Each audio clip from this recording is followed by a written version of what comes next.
Here is a Windmere 12-inch oscillating pedestal fan. This is the Windmere KS,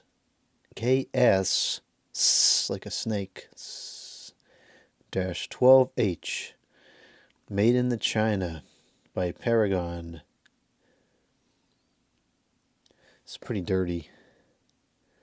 It's got a decent number of hours on it.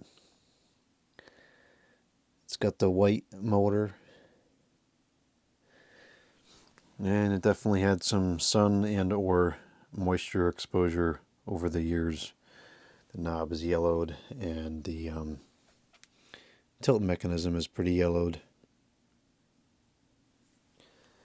So this is now the the third one of these that I've found. And this is not even the version I'm looking for. What I'm looking for is the 12-inch tabletop version. There was a desktop version very similar to this. I think that the blade was a slightly different color. It was more of like a translucent gray. This is a white. But a relative had a tabletop version that had the same controls, and it was 12 inches, just the blade was the grayish color. And I've been trying to find one of those for years, and I have not been able to. That's the only thing I can find is the stinking pedestal version, which is, you know, very similar, but it doesn't have the same nostalgia factor to it. This one is in very good condition aside from all the dirt. It's only missing one of the little things that goes on the end there. It looks like it was repaired by inserting a block of wood in place of the plastic piece. That's kind of clever. I've never seen that before. Whoever owned this previously was a very mechanically minded person. I could tell just from the way that the house was. This came from the same house as all this Christmas stuff.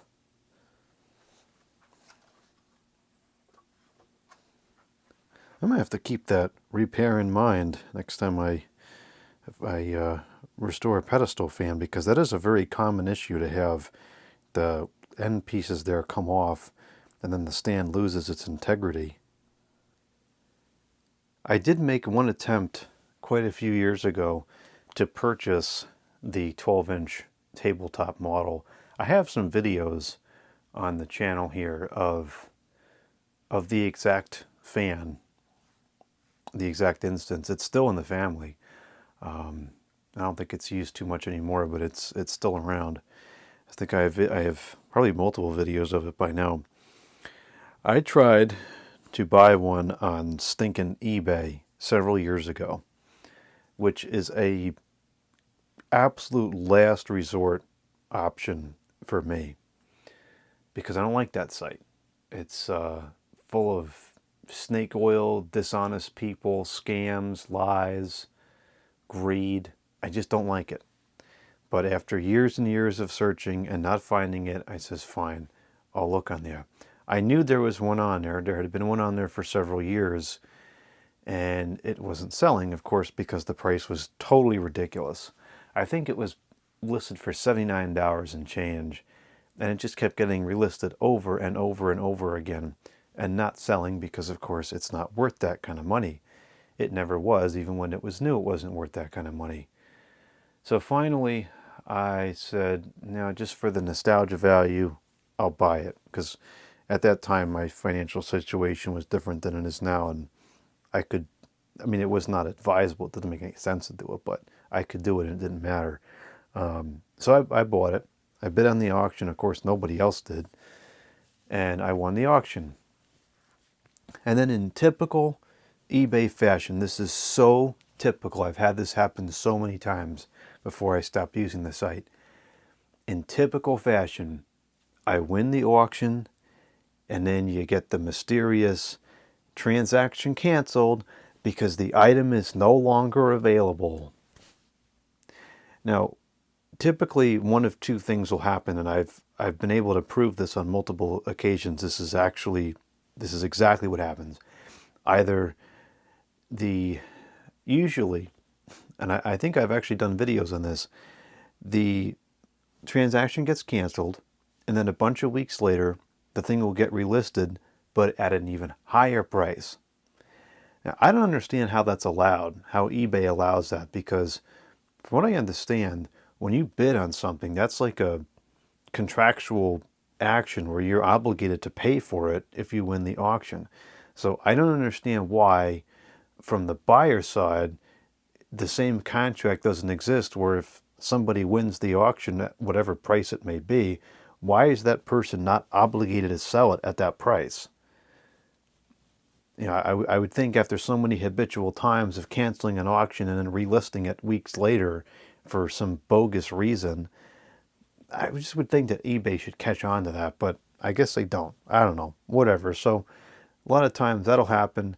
And it's purely because the seller is so greedy and he or she is not happy with the fact that it's sold for the starting price and realizes, oh, someone will pay the starting price. Maybe someone will pay even higher. So the thing gets canceled, relisted at a higher price. And then, of course, never sells because the one or two people that were willing to pay that starting price are not willing to pay any more than that. So then after a couple of years of not selling, the thing just gets thrown out because these people are so ridiculous and so greedy that they would rather take a loss, and just a complete loss, as opposed to just a slightly lower profit. And mind you, the profit margin on these fans is outrageous because you know these people are either just finding it at random in the basement and say we don't need this anymore, let's sell it for some ridiculous price, or they go to an estate sale or a thrift store or whatever and buy it for $5, take some lousy blurry pictures on their stupid iPhone, use a generic pre-written description that eBay provided from stupid AI, and then just put it up there, and it takes about 4 minutes of time, and then just mark it up from $2 to $140 and expect just $135 for doing nothing. Don't get it, but that's how the site works. I don't use it anymore. The reason why I mention that is because a lot of times when I mention I'm looking for a particular fan, I get a bunch of emails the following weeks after the video goes up of people saying, oh look, there's one on eBay. And I appreciate people looking out for me, but don't bother. If it's on eBay, I don't care. I'm not buying it. I don't care if it goes on there for 3 cents. I wouldn't buy it. So let's turn this one on and see if this works. Thus far, the fans from that estate have not been in the best of condition. They're all just locked up. So I'm guessing the mechanical person that did this repair probably expired a long time ago. And these fans have just been sitting. Because if you can repair a stand, I'm sure you could oil a motor. Alright, we'll start with the amps. These are rated for 0.55 amps, I think, which is kind of high for a... Yeah, 0.55 the amps, which is kind of high for a little 12-inch model. Alright, here we go. We'll start with the low.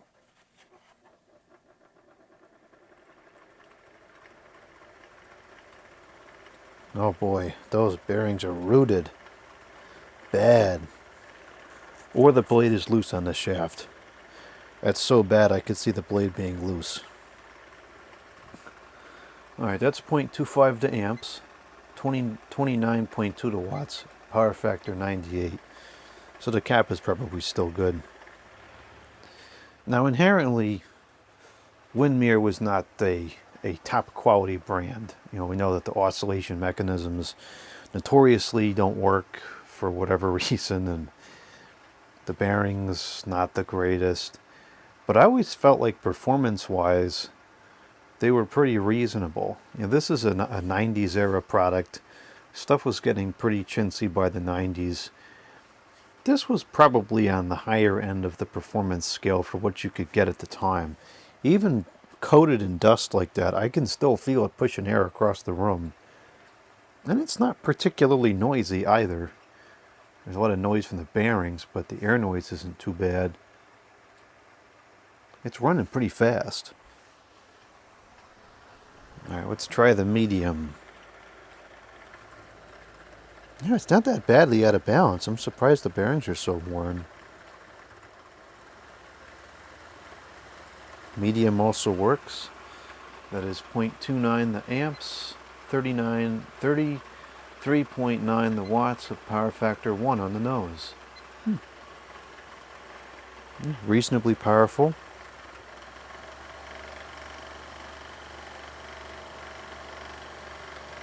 I wonder if the blade is loose. It kind of looks like it is.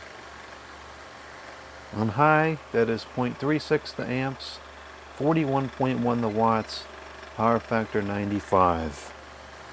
So it's not consuming anywhere near what it's rated for. I feel like that something's loose in there. Now, I have seen these things ridiculously rooted before, so it's not inconceivable, but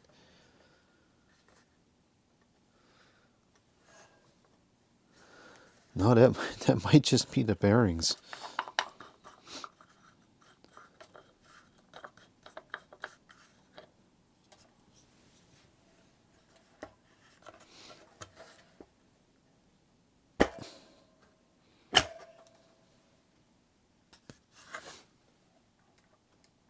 Yeah, that's unfortunately the bearings. That's pretty well rooted in there. That's unfortunate.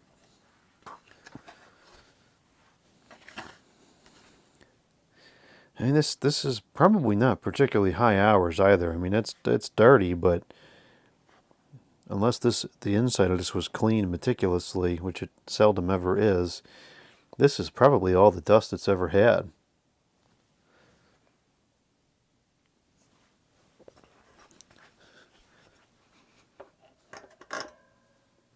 I should have paid attention to the orientation of the blade when I took it off, because sometimes you can oh gosh, yeah, wow, look at that. The bearings are so screwed up in this. Sometimes you can turn the blade around 90 degrees and reduce some of the noise. I think this might need a new thrust washer too. There's a lot of in and out play. And I might be able to make this a little bit better. New thrust washers, a little bit thicker oil might make it workable. This is pretty bad the way it is now.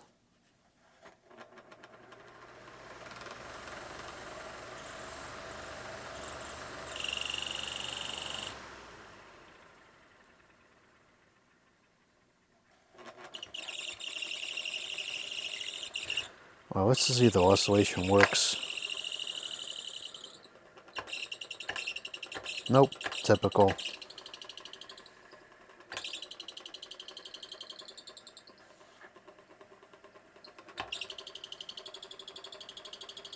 This is typical Windmere oscillator failure.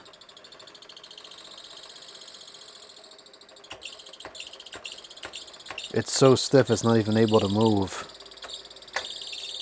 Oh gosh.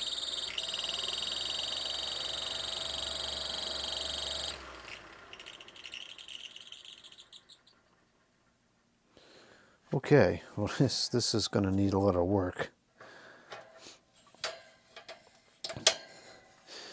Maybe we can free up the oscillator by lubricating all the pivot points. Maybe not, I don't know. Sometimes those oscillators just fail without explanation. Well, I guess this is right on par with the rest of the fans that came from that sale.